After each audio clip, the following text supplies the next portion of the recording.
하나님 말씀 로마서 8장 12절과 13절 두 절 같이 읽겠습니다. 로마서 8장 12절 13절 두 절입니다. 같이 읽겠습니다. 그러므로 형제들아 우리가 빚진 자로 돼 육신에게 져서 육신대로 살 것이 아니니라. 너희가 육신대로 살면 반드시 죽을 것이로되 영으로서 몸의 행실을 죽이면 살리니. 아멘. 지난주에도 이 본문을 통해서 성경에서 성화를 촉구하는 일반적인 원리에 대해서 살펴보았습니다. 성경은 신자들에게 거룩할 것을 촉구하고 있는데 이것은 소위 완전주의 성화론자들이 주장하는 것처럼 제2의 축복이라고 불리는 또는 다른 이름으로 불리는 어떤 그런 놀라운 성령 체험을 통해서 신자가 죄로부터 완전히 자유해질 수 있다, 이런 가르침을 거부합니다. 만약에 그런 것이 가능하다라면 성경은 오히려 그런 체험이 있으니 그런 것을 추구하라 라고 말을 할 겁니다. 또 이런 완전주의 성화론에 대한 반박으로 나온 소위 반작용의 원리라고 한 이 가르침 역시도 성경은 거부합니다. 이 반작용의 원리라고 한 이 가르침은 완전주의자의 이런 관점을 배격한다라고 하는 면에서는 옳습니다. 어떤 면에서 그러느냐면 이들은 신자가 어떤 신비로운 놀라운 영적인 체험을 해도 여전히 신자 속의 죄가 완전히 제거되는 게 아니라는 겁니다. 신자가 이 세상에 있는 동안에는, 사는 동안에는 여전히 그 몸에 죄가 남아있어서 죄에 대해서 싸우는, 죄를 죽여야 되는 이 일은 계속해야 된다라고 가르치고 있는 그런 면에서는 바르다라고 할 수가 있어요. 그러나 죄가 우리에게서 완전히 제거되지 않지만 주 예수 그리스도를 의지하는 바른 방법을 터득한다면 그 방법대로 따르기만 하면 즉각적으로 죄에 대해서 승리하는 그런 삶의 길이 있다라고 가르칩니다. 그래서 이제 유명한 이 반작용의 원리에서 가장 많이 차용하는 두 가지 유명한 예화가 있죠.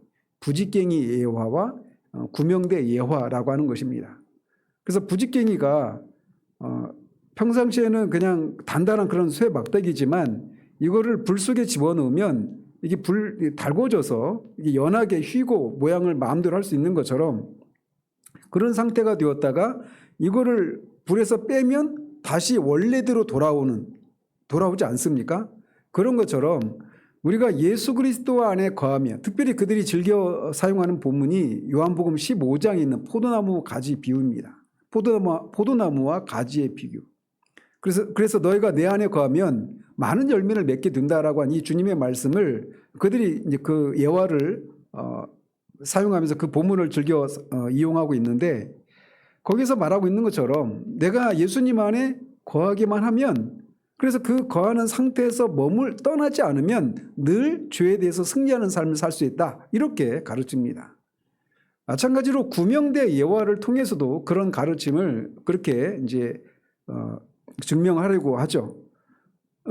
우리가 구명대, 즉 그 튜브에 몸을 끼워 넣어서 이제 물 위에 떠 있으면 우리가 물 위에 떠 있지 않습니까? 근데 그 구명대에서 우리가 벗어나는 순간 물속으로 가라앉는단 말이에요. 그런 것처럼 우리가 예수 그리스도 안에 거해야 되는데 그 거하는 데서 벗어나면 우리가 여지없이 죄에 대해서 실패한다라고 가르칩니다.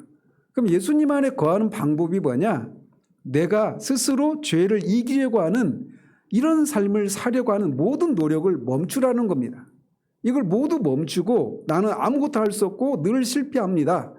그러니 예수님, 나를 대신해서 이 삶을 살아주십시오 라고 예수님께 우리의 의지를 다 항복하고 맡기는 것, 이것이 예수님 안에 거하는 것이다, 이렇게 가르칩니다. 그래서 그 상태를 유지하기만 하면 늘 죄를 죽이고 죄에 대해서 싸우는 이 싸움에서 승리한다, 이렇게 가르친단 말이죠. 그런데 이런 성화의 이런 두 가지 이 가르침을, 성경적인 성화의 원리는 이 모두를 배격을 합니다. 우리는 어떤 체험으로도 우리 안에 있는 죄가 제거되지 않는다고 말을 하고, 또 우리의 의지를 꺾고 주님께 맡기면 주님이 우리를 대신해서 죄와의 싸움에서 승리하게 해주신다라고도 가르치지 않습니다. 그래서 이 두 가지 가르침을 다 배격을 해요. 그래서 성경에서 말하는 성화의 원리는 우리가 우리 쪽에서 무엇인가를 해야 된다라고 말을 합니다. 근데 그 일을 할 때 먼저 우리에게 요구되는 것은 우리가 어떤 사람인가를 올바로 인식해야 한다라는 겁니다. 우리가 어떤 사람이 되었는가를 이해하고 그 진리를 따라 추론하면 어떤 결론에 도달하냐면 우리는 더 이상 육신에게 빚진 자들이 아니라 은혜와 자비에 빚진 자들이라고 하는 것을 알게 된다는 거예요.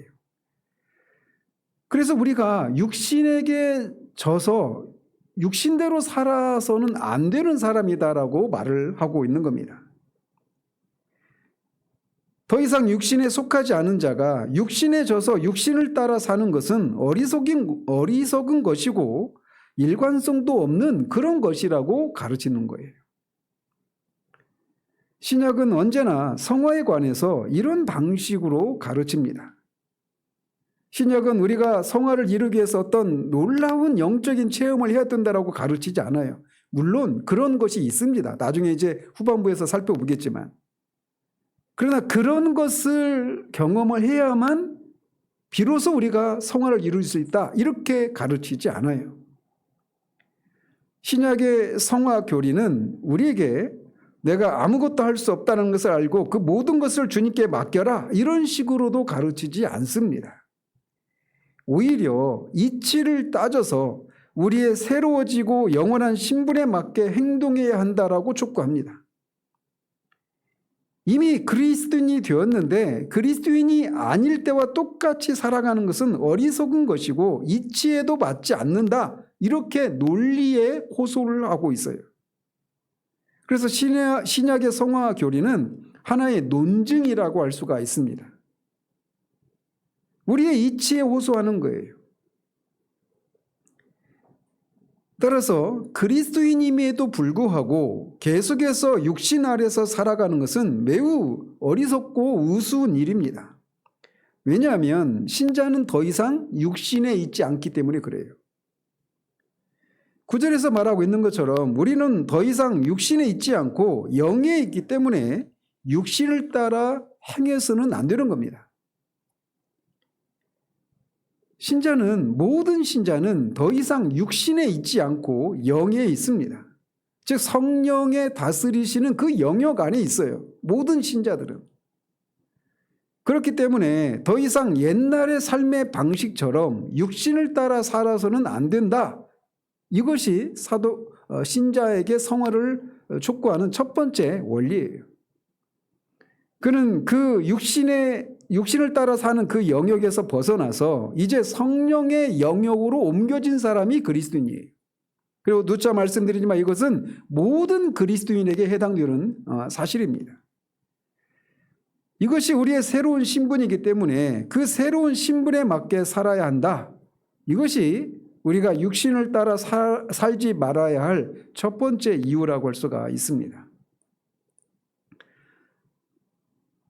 두 번째로 우리가 육신을 따라 살지 말아야 할 두 번째 이유는 더 이상 육신이 우리에게 어떤 권리도 주장할 수가 없게 되었기 때문입니다.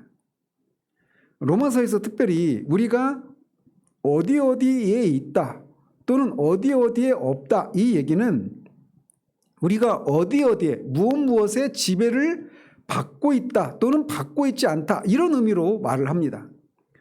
따라서 육신에 있지 않다. 8장 9절에서 모든 그리스도인은 더 이상 육신에 있지 않다 이렇게 말하는 육신에 있지 않다는 얘기는 육신의 지배 아래 있지 않다 이런 의미입니다. 육신의 관점에서 보면 육신이 우리를 더 이상 지배할 수가 없게 되었다 이런 의미란 말이에요. 예를 들어서 로마서 6장 14절에서도 죄가 너희를 주장하지 못하리니 이는 너희가 법 아래 있지 아니하고 은혜 아래 있음이라 이렇게 말을 합니다. 법 아래 있다 또는 은혜 아래 있다 이 얘기는 율법이 우리를 지배하는 그 아래에 있지 않다. 은혜가 우리를 지배하는 그 영역에 있다 이런 의미입니다. 그래서 뭐뭐 아래에 있다 또는 육신에 있다 이 얘기는 우리가 육신에 있지 않다, 이 얘기는 우리가 더 이상 육신의 지배를 받지 않는 그런 영역에 있다, 이렇게 말을 하고 있는 거예요. 따라서 신자는 한때는 육신의 지배를 받는 그런 영역이 있었지만 더 이상 육신의 지배를 받지 않는 그런 영역이 있기 때문에 우리가 육신을 따라 사는 것은 옳지가 않다라는 겁니다. 이것은 앞에 6장에서 계속 말하고 있는 것처럼 우리가 6장 14절에서도 죄가 너희를 주장하지 못한다, 이렇게 말하고 있어요. 근데 그 전에는 우리가 어떤 상태 가운데 있었습니까? 다 죄 아래에 있었죠. 죄 아래에 있었다는 얘기는 죄가 우리를 지배하는, 다른 말로 죄가 왕노릇하는 그런 상태 가운데 있었고, 우리 입장에서 보면 우리는 죄의 노예들이었어요. 모든 사람들은 다 죄의 지배를 받는 죄의 노예들이었단 말이에요. 그런데 그리스도와 연합을 통해서 그리스도와 함께 죽을 때 우리가 죄에 대해서 죽은 겁니다. 그래서 더 이상 그리스도인들은 죄의 아래에 있지 않아요. 죄의 지배를 받지 않습니다. 죄는 더 이상 우리를 주장할 권리를 잃어버렸어요. 뿐만 아니라 우리는 한때 다, 모든 그리스도인들은 한때 다 율법 아래에 있었습니다. 그러나 더 이상 율법 아래에 있지도 않습니다. 신자는 더 이상 죄와 율법과 육신의 지배 아래에 있지 않습니다. 이 영역에서 벗어나서 은혜와 영의 지배 아래에 있게 된 사람들이 그리스도인들입니다. 우리는 은혜 아래에 있고 은혜가 왕노릇하는 그 영역에 옮겨진 사람들입니다. 그래서 사도는 골로새 교인들한테도 우리가 어둠의 나라에서, 흑암의 권세에서 벗어나서 그의 사랑하는 아들의 나라로 옮겨졌다, 이렇게 말함으로써 그리스도인은 완전히 이 어둠의 권세로부터, 사탄이 지배하는 이 세상으로부터 아들이 지배하는 그 나라로 옮겨졌다라고 말을 하고 있습니다. 따라서 신자가 육신에게 져서 육신대로 사는 것은 그의 신분에 맞지 않는 일이에요. 왜냐하면 신자는 더 이상 육신의 지배를 받는 사람들이 아니기 때문에 그렇습니다. 이것은 마치 미국에서 그 남북전쟁 때 노예 해방 전쟁이었잖아요. 그 남북전쟁의 성격이. 그래서 남북전쟁에서 북군이 승리하면서 노예 해방이 법적으로 이제 법제화가 되었어요. 더 이상 노예는 없게 되었습니다. 그럼에도 불구하고 한때 노예였던 이 사람들이 옛날 자신의 주인들이 자신에게 막 다가오니까 옛날에 자기가 노예했던 그때 그 행동을 하는 겁니다. 그 옛날 주인에게. 그런 사람, 그렇게 옛날 주인을 두려워하는, 왜냐하면 그 주인의 지배 아래 있었으니까, 그 노예가. 근데 그 옛날 주인을 보고 두려워하는 노예들에게 해줘야 될 말은, 당신이 이제 그런 두려움에서 벗어날 수 있는 어떤 놀라운 체험을 해라, 이렇게 말하는 것은 어리석은 권면이에요. 그렇지 않아요? 그에게 알려줘야 될 것은 뭐냐면, 이 전쟁으로 북군이 승리했고 노예 해방이 이루어졌다. 법적으로 당신은 더 이상 노예가 아니다. 당신은 이제 완전히 자유인이 되었다. 그래서 그의 신분을 일깨워 주는 겁니다. 더 이상 옛날 주인의 지배를 받지 않고 있으니 옛날처럼 그렇게 종으로서, 노예로서 삶을 살아서는 안 된다라고 하는 사실을 일깨워 주는 거예요. 사도가 지금 여기서 사용하고 있는 논증이 바로 그런 방식입니다. 그러므로 형제들아, 우리가 빚진 자로 돼 육신에게 져서 육신대로 살 것이 아니다라고 말합니다. 왜냐? 육신은 더 이상 우리를 지배할 수 있는 권리를 잃어버렸기 때문에 그래요. 그래서 우리가 육신 아래, 육신의 지배를 받지 않는 사람이 되었기 때문에 더 이상 육신대로 살아가는 것은 옳지가 않은 겁니다. 우리 신분에 어긋나는 거예요. 세 번째로 그리스도인이 육신대로 살지 말아야 할 이유는 11절과 관련이 있습니다. 사실상 11절에서 사도는 이렇게 말을 하고 있는 셈입니다. 이제 구원받은 너희에게 유일한 남은 문제는 너희 몸에 남아있는 죄, 이것이 너희들의 남아있는 문제다. 너희가 한때는 너희의 몸과 마음과 영 모두가 온전히 죄 아래 있었던 때가 있었다. 그렇지만 더 이상 그렇지가 않다.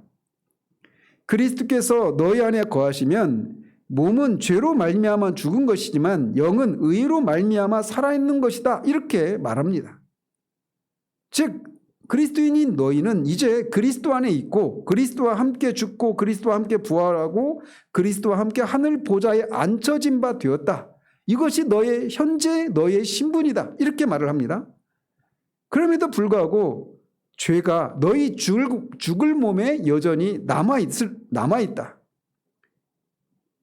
너희의 신분은 이미 그리스도와 함께 하늘 보좌 우편에 앉아있는 그런 사람이라는 거예요. 그런데 문제는 죄가 여전히 너희 몸에 남아있을 뿐이라는 겁니다. 그러니 그 남아있는 죄를 위해서 살지 말라라고 권면하고 있는 거예요.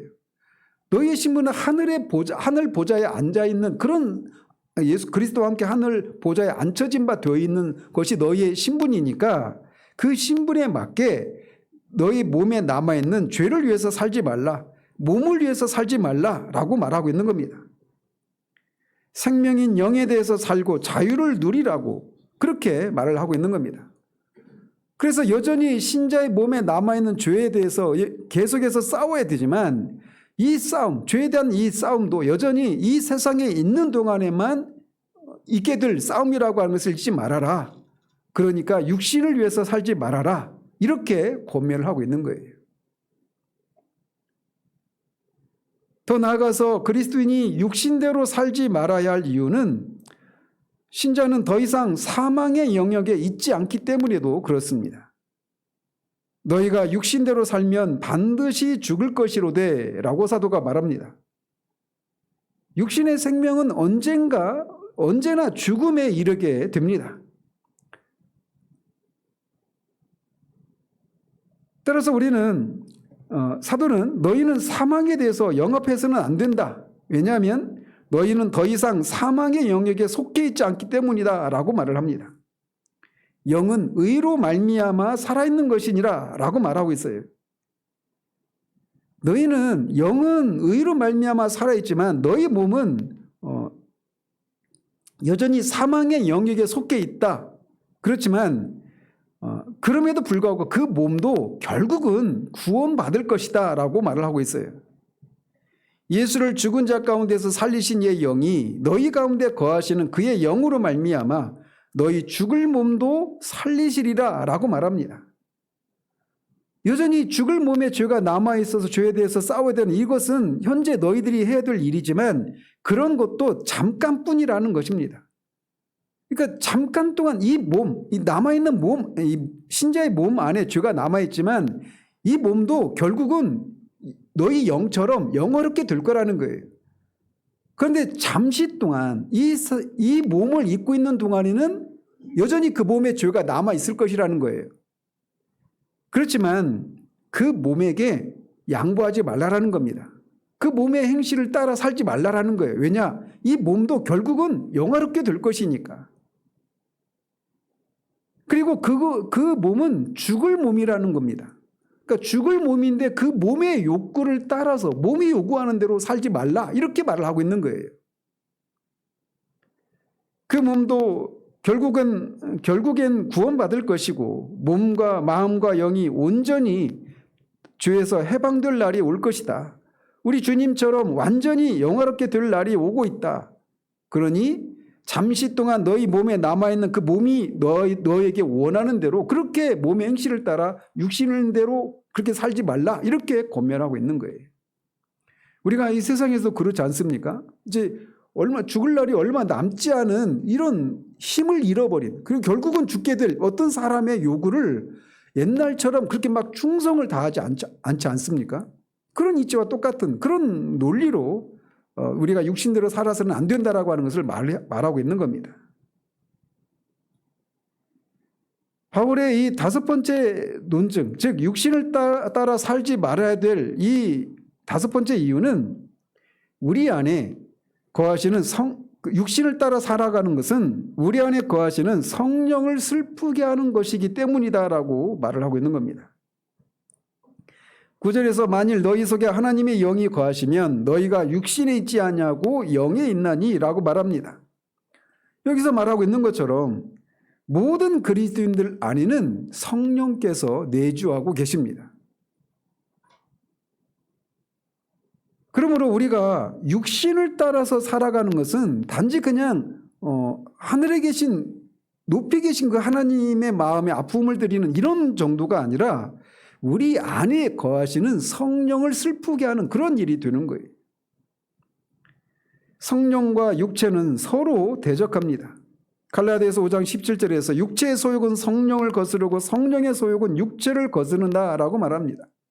그래서 육신과 성령은 서로를 대적하고 서로 간에 큰 원수예요.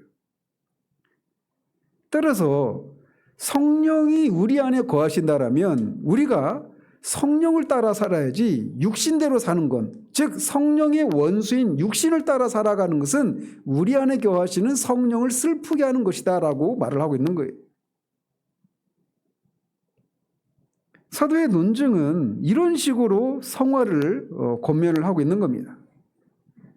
그래서 그러므로 형제들아 라고 말하고 있는 것처럼 이렇게 저번 주에도 말씀드린 것처럼 성화를 권면하되 그러므로 라고 한 이 말을 통해서 논리의 근거에서 너희의 이치를 따져보면 너희들이 더 이상 육신에 비친 자가 아니다. 왜? 너희는 더 이상 육신에 있지 않으니까. 다른 말로 육신이 너희를 지배할 권리를 잃어버렸기 때문에 더 이상 너희들은 육신대로 살아서는 안 된다. 이렇게 얘기를 하고 있는 겁니다. 따라서 사도는 여기서 어떤 새로운 어떤 체험을 구하라고 말하고 있지도 않고 너희의 의지를 주님께 넘겨줘라 이런 말도 하고 있지가 않아요.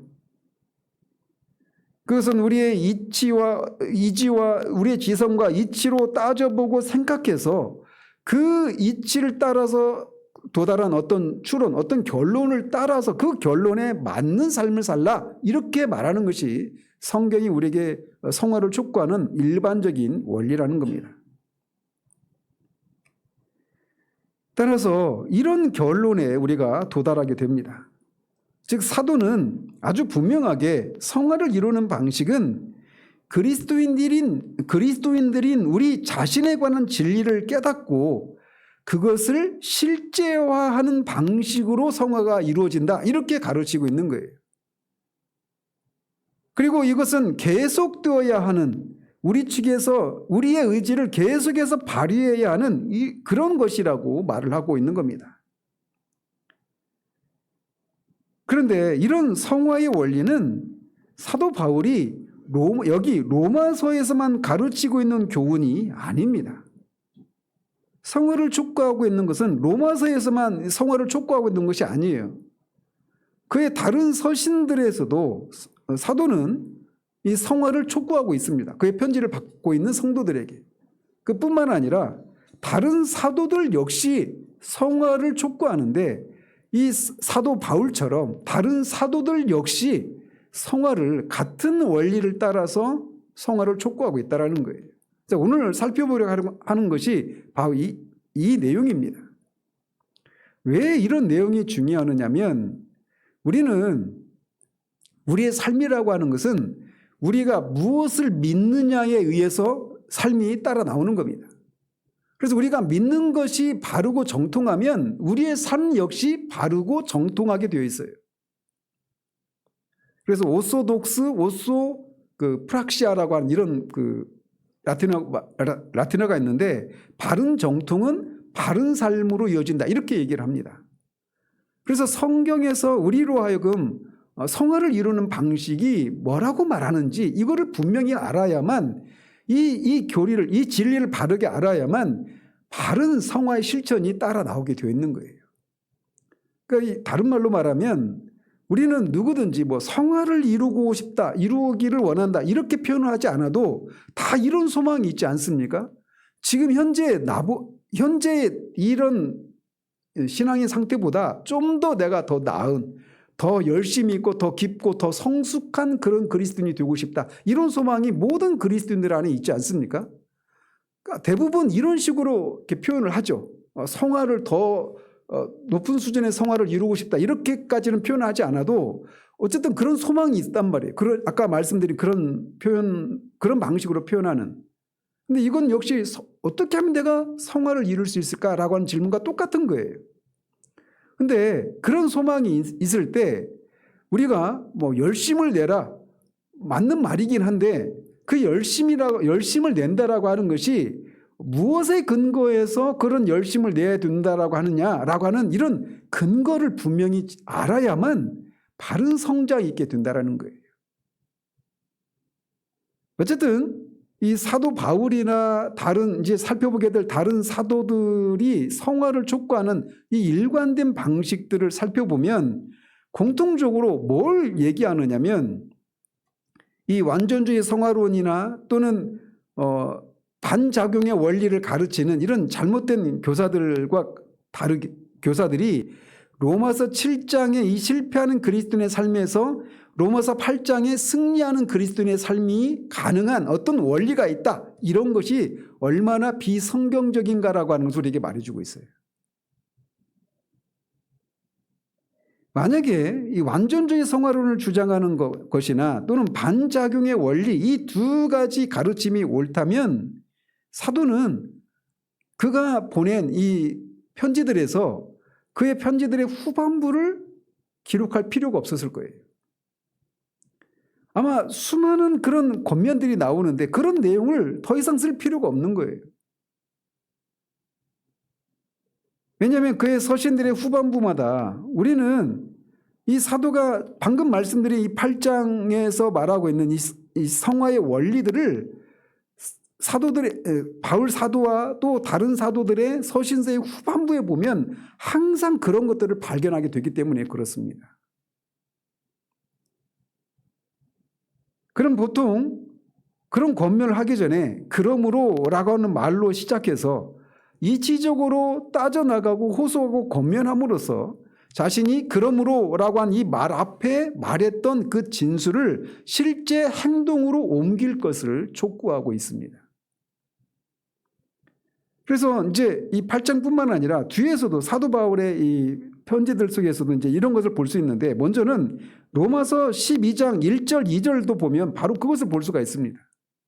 그래서 12장 1절 2절에 그러므로 형제들아 내가 하나님의 모든 자비하심으로 너희를 권하노니 이렇게 시작을 합니다. 너희 몸을 거룩한 산 제물로 드리라. 너희는 이 세대를 본받지 말고 오직 마음을 새롭게 함으로 변화를 받아서 그렇게 살라고 촉구하고 있어요. 그런 다음에 어떻게 그리스도인이 삶을 영위해야 되는가를 그렇게 설명해 나갑니다. 그래서 그들이 해야 될 일과 하지 말아야 할 일들을 알려주고 있어요. 또 고린도전서 6장 13절 14절을 보면 이렇게 되어 있습니다. 음식은 배를 위하여 있고 배는 음식을 위하여 있으나 하나님은 이것저것을 다 폐하시리라.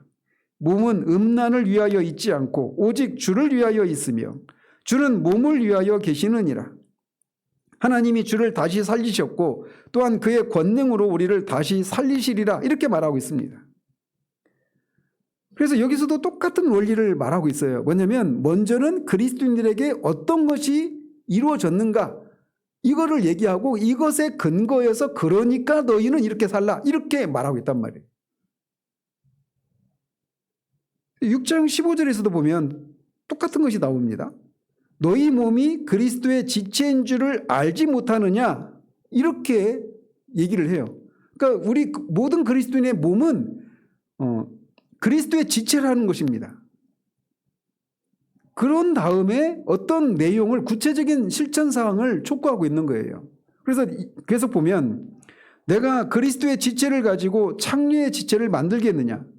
즉 우리의 몸이 그리스도의 지체인데 그리스도의 지체인 우리 몸을 가지고 창녀의 지체를 만들겠느냐. 결코 그럴 수 없느니라 이렇게 말을 합니다.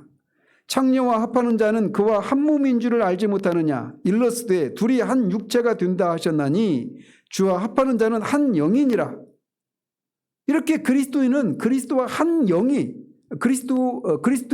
그리스도인은 그의 몸이 그리스도의 지체가 된 그런 사람이라는 거예요.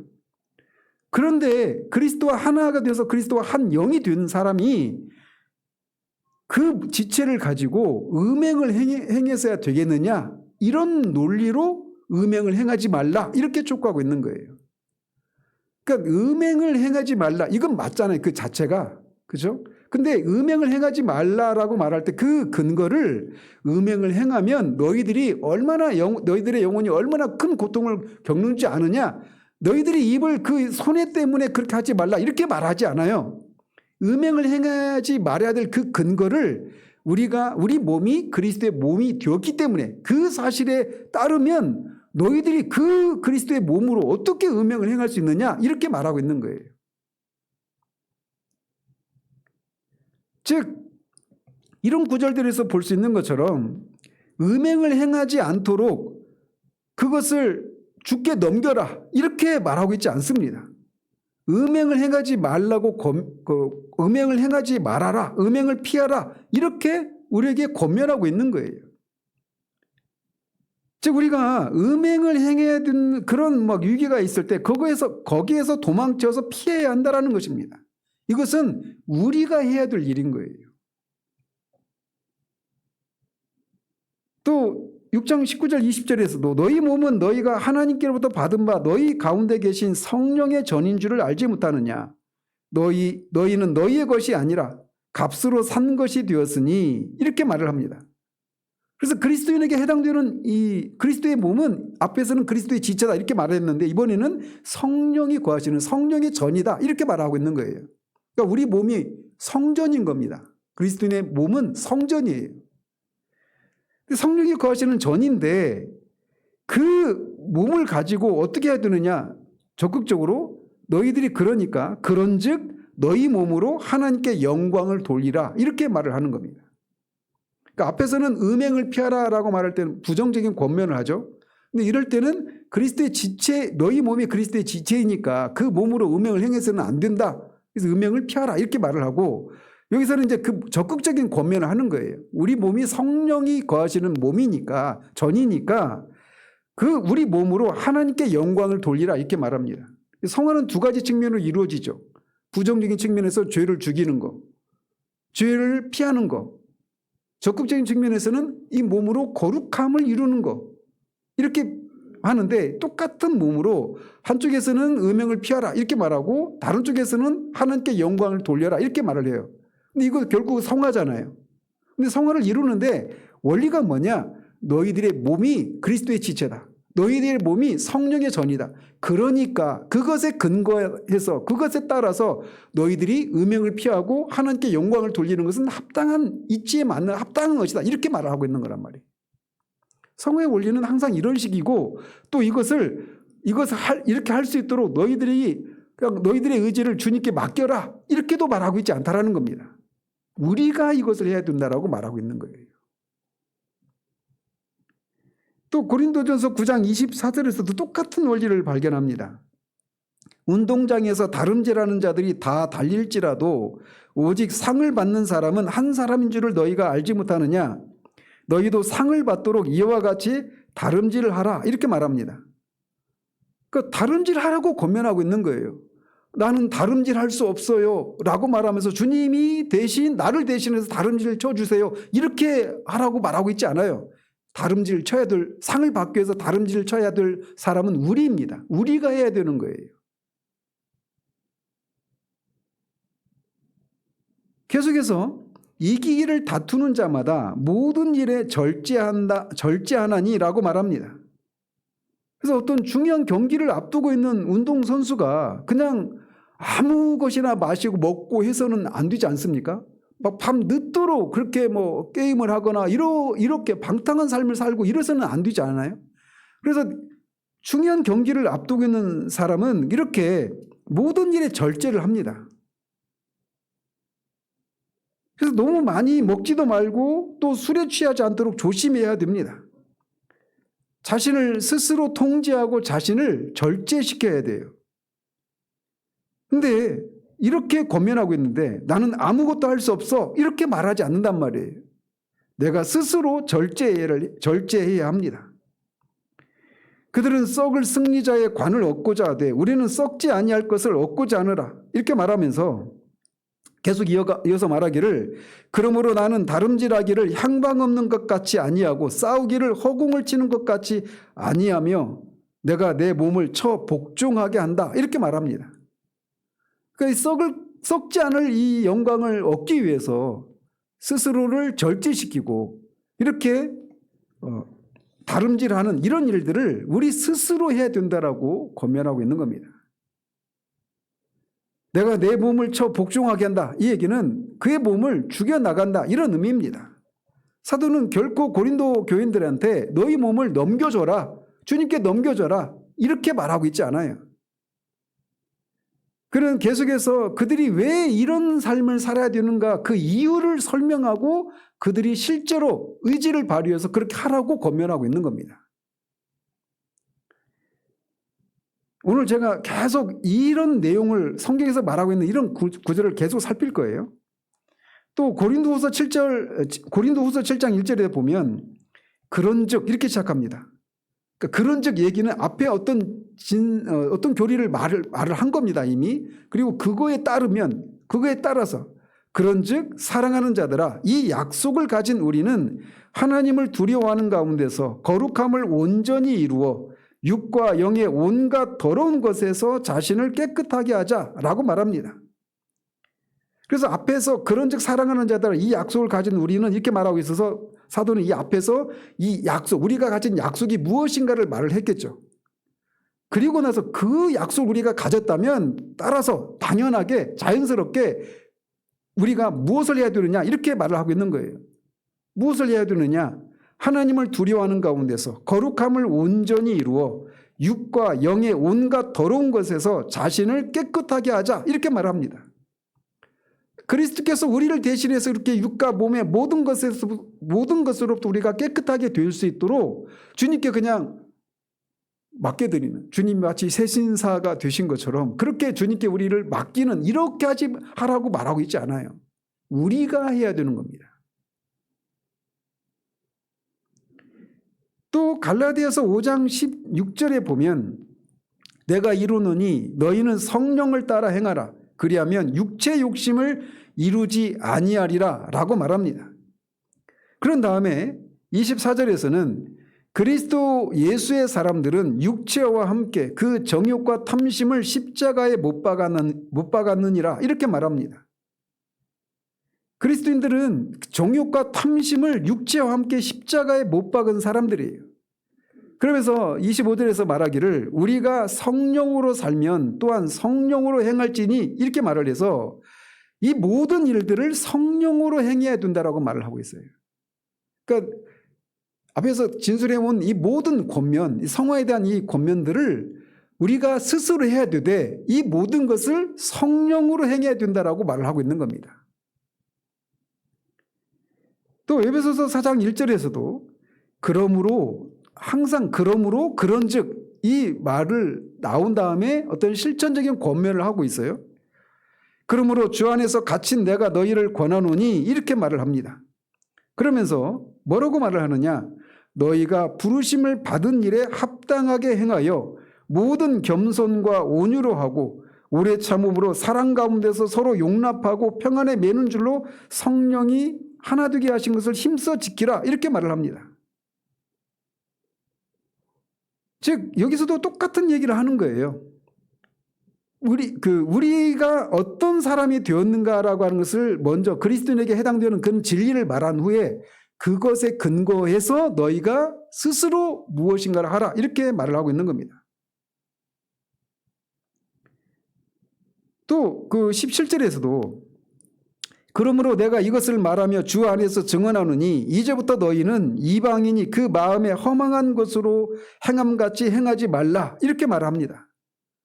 이방인이 그 마음에 허망한 것을 행함같이 그렇게 행하지 말라라고 말하면서 이렇게 말을 이어가요.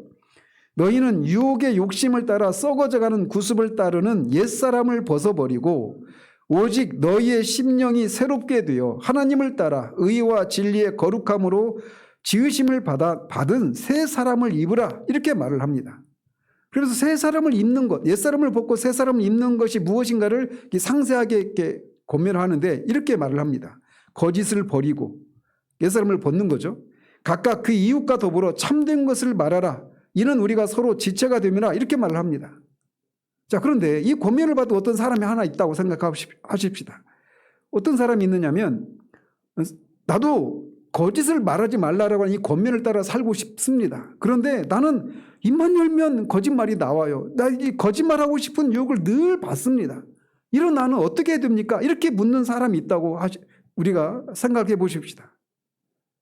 그 사람에게 바울이 어떻게 권면을 했을까요?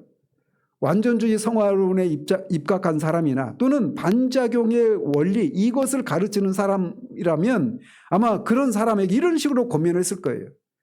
당신이 거짓말을 하지 않으려고 하는데도 계속해서 거짓말을 하게 되는 것은 당신이 스스로 그것을 해보려고 하니까 실패한 것이다.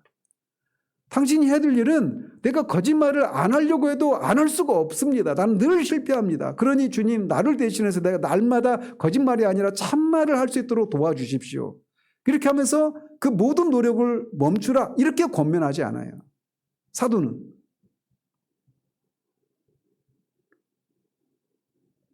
오히려 바울은 거짓을 버려라 이렇게 말을 합니다. 그러면서 그 이유를 근거를 대요. 왜냐하면 당신은 이미 그리스도인이고 새로 태어난 사람이기 때문에 거짓을 버리고 각각 그 이웃으로 더불어서 참된 것을 말하라 라고 말합니다. 그리고 계속해서 거짓을 말하지 말아야 될 이유를 이는 왜냐하면 우리가 서로 지체가 됨이니라 이렇게 말합니다. 그러니까 항상 어떤 행위를 어떤 성화에 대한 어떤 내용을 촉구할 때 항상 그것을 행해야 될 그 논리적인 근거를 제시해주고 있는 거예요. 이미 우리가 그리스도인이 되었기 때문에 더 이상 옛날에 그 육신의 지배를 받는 그런 상태에서 삶을 더 이상 살아가서는 안 된다라고 말을 하고 있는 겁니다. 그래서 순서는 늘 그리스도인에게 해당되는 교리를 말한 후에 그 교리로부터 어떤 실제적인 행동을 끌어내는 방식으로 성화를 촉구하고 있는 거예요. 성화에 대한 전형적인 아주 관용구적인 그런 구절이 있죠. 빌립보서 2장 12절 13절. 두렵고 떨림으로 너희 구원을 이루라. 너희 안에서 행하시는 이는 하나님이시니 자기의 기쁘신 뜻을 위하여 너희로 소원을 두고 행하게 하시나니. 그래서 우리가 잊지 말아야 될 것은 우리가 성화는 1차적으로 그러니까 우리 의지를 발휘해서 우리가 성화를 이루어야 합니다.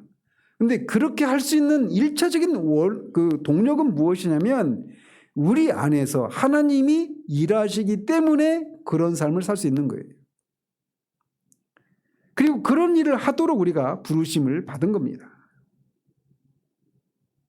빌립보서 3장 16절에서 20절도 똑같은 것을 말해주고 있습니다. 오직 우리가 어디까지 이르렀든지 그대로 행할 것이라. 형제들아 너희는 함께 나를 본받으라.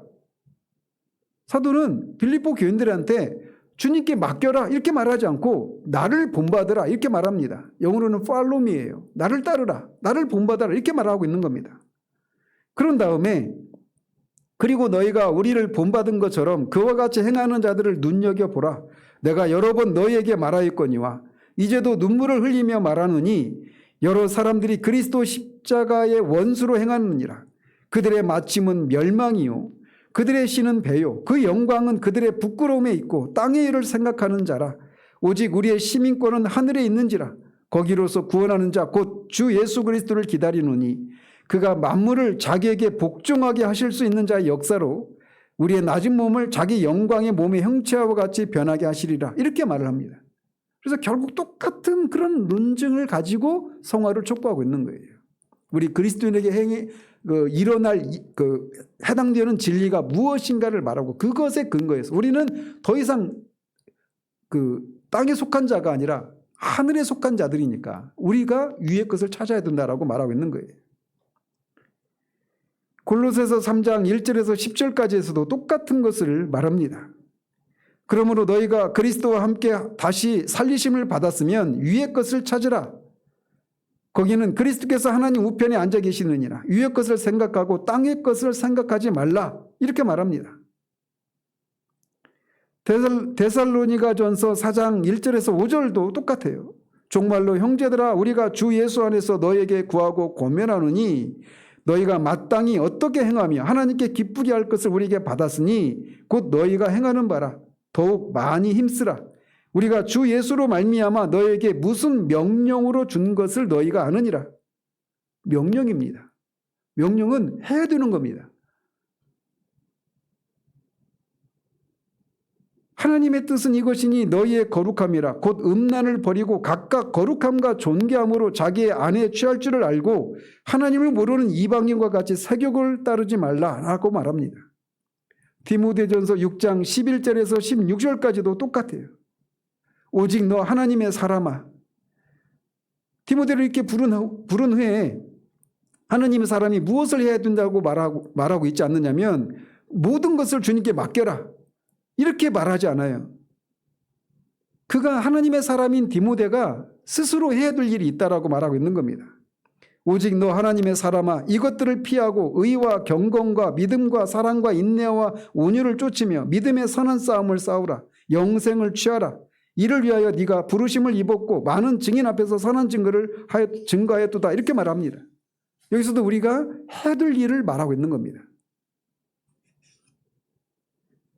이 이외에도 디모데후서 2장 19절도 그렇고 디도서 2장 11절도 똑같아요.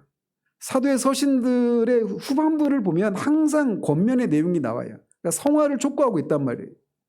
이 앞에 전반부에서 말한 이 진리를 알았다면 이 진리를 믿고 알고 있는 너희는 이제 그러면 어떻게 살아야 되느냐 이거를 후반부에서 말하는데 그 후반부에서 그 성화를 촉구하는 원리는 똑같아요. 앞에서 해당되는 그리스도인에 해당되는 진리를 말한 후에 그것에 따라서 너희가 스스로 무엇인가를 하라라고 말하고 있어요. 그래서 다른 갈라디아서 말씀과 함께 엮여서 말을 하면 그 일을 하되 우리가 하되 성령으로 그 일을 해야 된다 이렇게 권면하고 있는 겁니다. 그런데 이것이 사도 바울만 말하는 게 아니에요. 히브리서 기자도 똑같은 것을 얘기합니다. 특별히 12장에 보면 모든 무거운 것과 얽매기 쉬운 죄를 벗어버리고 인내로서 우리 앞에 당한 경주를 경주하며 믿음의 주요 또 온전하게 하시는 이인 예수를 바라보자 이렇게 말합니다. 자 여기서 예수를 바라보자 이게 나는 이 아무것도 이 모든 선한 경주를 내가 스스로 할 수가 없습니다. 그래서 주님이 대신 해주시도록 주님을 바라보라 이런 의미로 예수를 바라보자 이렇게 말하고 있는 게 아닙니다. 오히려 예수님이 사셨던 그 삶을 따라 살아야 된다는 거예요. 어떤 삶? 그 앞에 달지 않았지만 예수님이 앞에 있는 그 영광을 생각하면서 십자가를 부끄러워하지 않는 그런 것처럼 너희가 이 땅에서 주님을 위해서 사는 삶 가운데서 분명히 핍박을 받고 어려움을 겪지만 그것이 끝이 아니라 그 너머 영광이 있다. 그 영광을 바라보면서 십자가의 고난을 이기고 인내하라. 이렇게 사셨던 것처럼 주님이 그렇게 사셨던 것처럼 너희도 그렇게 살라. 이렇게 권면하고 있는 거예요. 그런 의미로 예수님을 바라보라. 예수님이 사셨던 삶이 무엇인가를 바라보라. 이렇게 권면하고 있는 것이지 나는 이런 삶을 살 수 없어요 라고 하면서 예수님께서 내 대신 그런 삶을 살 수 있도록 그냥 기다리는 이런 의미로 예수님을 바라보라. 이렇게 말하고 있지 않습니다. 야고보 역시도 마찬가지로 똑같은 교훈을 합니다. 너희는 도를 행하는 자가 되고 듣기만 하여 자신을 속이는 자가 되지 말라. 이렇게 말을 계속 이어가요. 그러면서 야고보서 4장 7절 8절 보면 이렇게 또 말을 합니다. 그런즉 너희는 하나님께 복종할지어다. 마귀를 대적하라. 이렇게 말을 합니다. 그리하면 너희를 피하리라. 하나님을 가까이 하라. 그리하면 너희를 가까이 하시리라. 여기 어떤 수동성이 없습니다. 마귀가 피하도록 하나님이 그리스도께서 나를 대신해서 그렇게 싸워달라고 구하라고 말하고 있지 않아요. 우리가 마귀를 대적하라라고 말하고 있습니다. 우리가 하나님께 복종하라고 말하고 있는 거예요. 어떤 수동적인 것이 하나도 없단 말이죠. 베드로 역시도 마찬가지입니다. 베드로 역시 1장 13절에서 이렇게 말을 해요. 그러므로 너희 마음의 허리를 동이고 근신하여 예수 그리스도에 나타나실 때에 너희에게 가져올 은혜를 온전히 바랄지어다. 너희가 순종하는 자식처럼 이전 알지 못할 때에 따르던 너희 사욕을 본받지 말고 오직 너희를 부르신 거룩한 자처럼 너희도 모든 행실에 거룩한 자가 되라. 이렇게 말을 합니다. 즉 모든 행실에 거룩한 자가 되라고 권면을 하고 있는 거예요. 그러면서 2장 11절에서는 그렇게 명하고 그렇게 그렇게 모든 행실에 서 거룩한 자가 되라 이렇게 말하고 난 다음에 그 이유를 제시해 나갑니다. 그러면서 2장 11절에서 이렇게 말을 해요. 사랑하는 자들아 거류민과 나그네 같은 너희를 권하노니 영혼을 거슬러 싸우는 육체의 정욕을 제어하라. 육체의 정욕을 누가 제어해야 됩니까? 우리가 해야 되는 겁니다. 주께 모든 것을 맡기고 죄와 투쟁하는 일을 멈추라 이렇게 말하고 있지 않아요. 또 베드로전서 3장 10절 11절에서도 같은 것을 말합니다. 그러므로 생명을 사랑하고 좋은 날 보기를 원하는 자는 혀를 금하여 악한 말을 그치며 그 입술로 거짓을 말하지 말고 악에서 떠나 선을 행하고 이렇게 말하고 있지 않습니다. 이렇게 말하는데 여기서도 악을 떠난다라는 얘기는 그러니까 악을 삼가라 이런 얘기는 그러니까 우리 스스로 악에서 떠나야 될 존재는 우리 스스로 그렇게 하라고 말을 하고 있는 겁니다. 흔히 율법을 하나님이 주신 목적을 죄를 깨닫도록 하기 위해서잖아요. 그래서 그 율법을 우리가 따라 살 수가 없구나. 이것을 깨닫고 누구에게 피하도록 그리스도께로 피하도록 주셨다. 이게 율법이 역할이잖아요. 그렇죠? 그런데 그런 것처럼 신약에서도 여전히 성도들에게 이렇게 살아라 또 이렇게 살지 말라 이런 권면을 하잖아요. 근데 그 권면을 주신 목적을 똑같이 그렇게 하려고 했더니 내가 할 수 없다라면서 깨닫고 주님이 율법을 주신 목적을 생각하면 그렇게 우리가 할 수 없을 때 주님께 피하잖아요. 그때 우리는 어때요?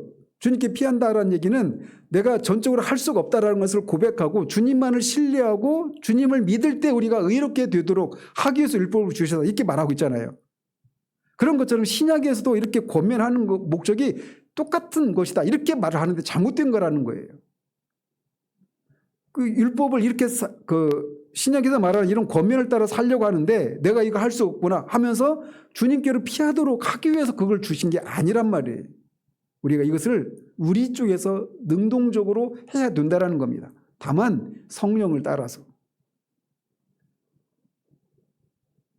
이 원리를 우리가 놓치면 이 거듭되는 실패를 통해서 이 실패에서 벗어날 수 있는 어떤 신박한 어떤 그런 체험들을 추구하게 돼 있어요. 사람이라고 하는 게. 그러나 신약에서 성화를 촉구하는 원리는 그것이 아니라는 겁니다. 사도 바울뿐만 아니라 히브리서 기자도 야고보 사도도 베드로도 그렇게 얘기하고 있어요. 뿐만 아니라 사도 요한도 마찬가지입니다. 사도 요한도 요한일서 2장 3절에서 6절까지 말씀 속에서 우리는 그의 계명을 지키라라고 한 이런 권면을 다양한 권면을 받습니다. 그리고 나서 3장 3절에서 주를 향하여 이 소망을 가진 자마다 그의 깨끗하심과 같이 자기를 깨끗하게 하느니라. 자기를 깨끗하게 하는 주체는 누구예요? 우리입니다. 우리. 그리고 요한계시록 마지막 성경인 요한계시록에서도 22장 12절 15절에서 이렇게 말을 합니다. 보라 내가 속히 오리니 내가 줄 상이 내게 있어 각 사람에게 그가 행한 대로 갚아주리라. 나는 알파와 오메가요 처음과 마지막이요 시작과 마침이라. 자기 두루마기를 빠는 자들은 복이 있으니 이는 그들이 생명나무에 나아가며 문들을 통하여 성에 들어갈 권세를 받으려 함이로다. 여기서도 내가 줄 상이 있으니 내게 있어 각 사람이 그가 행한 대로 갚아주리라 이렇게 말을 합니다. 그래서 우리가 스스로 성경에서 우리에게 성화를 촉구하고 있는 그런 것들을 따라 우리가 스스로 의지를 발휘해서 그렇게 해야 된다라고 말하고 있는 거예요. 거듭 말씀드리지만 그 일을 하되 성령을 따라서 성령의 능력을 힘입어서 그 일을 해야 된다라고 말하고 있는 겁니다.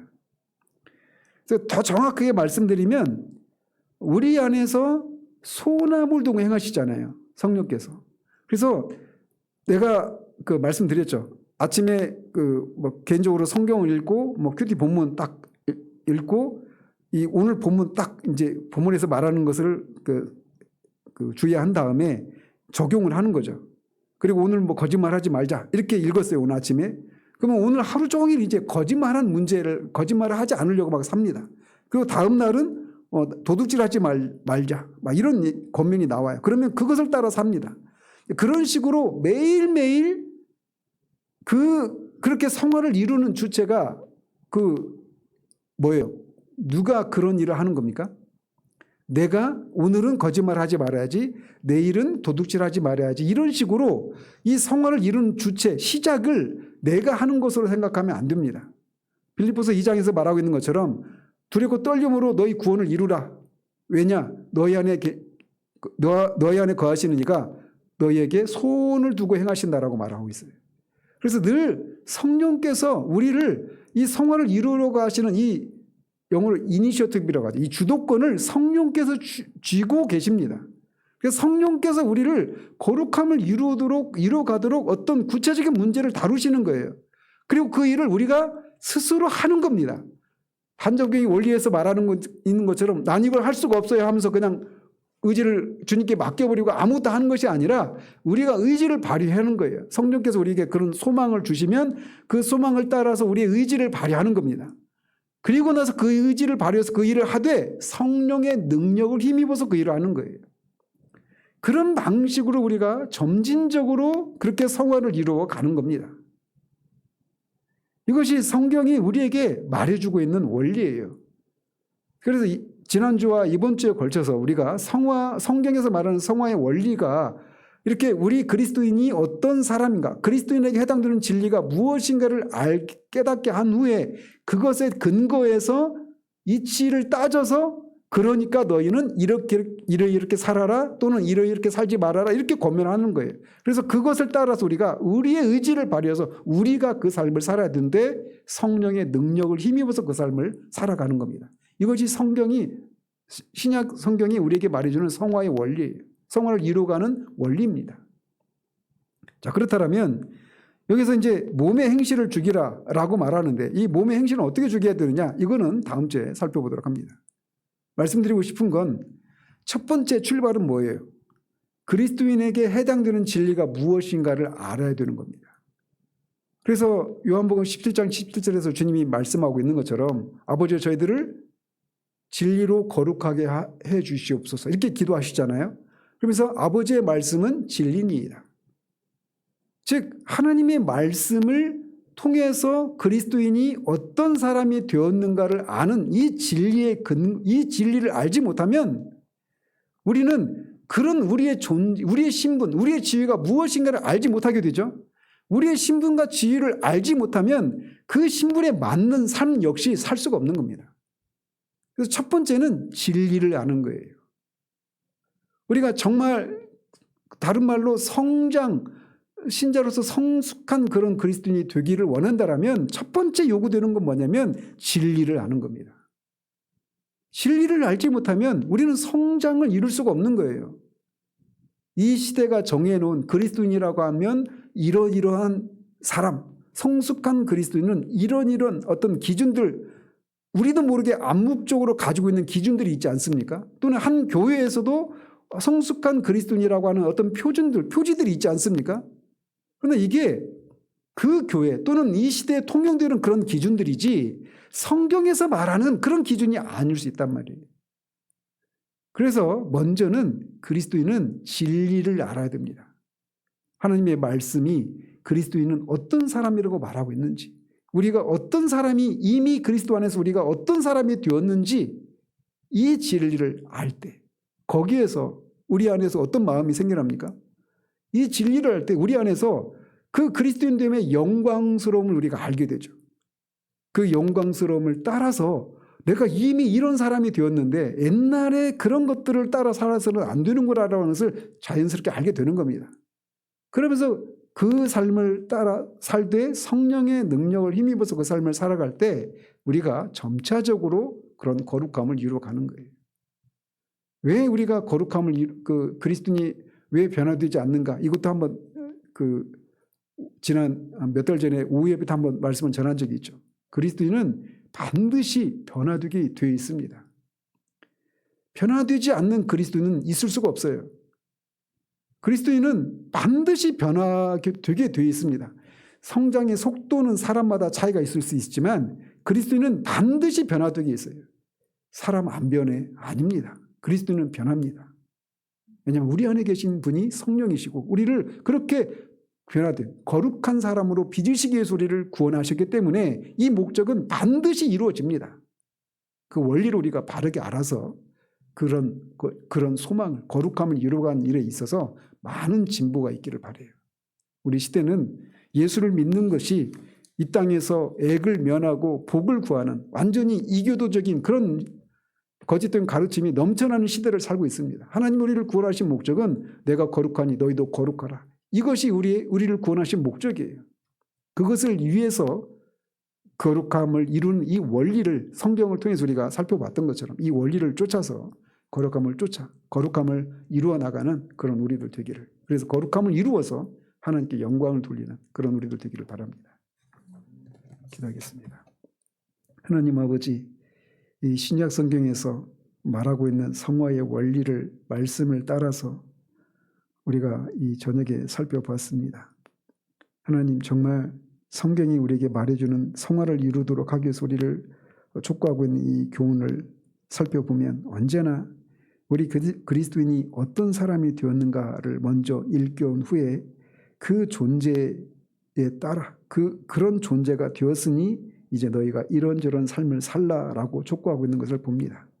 그리고 그런 것을 우리 스스로 우리의 의지를 발휘해서 그런 삶을 살되 성령을 따라 그 삶을 살아가는 방식을 통해 성화를 이룬다라고 하는 것을 우리가 살펴봤습니다.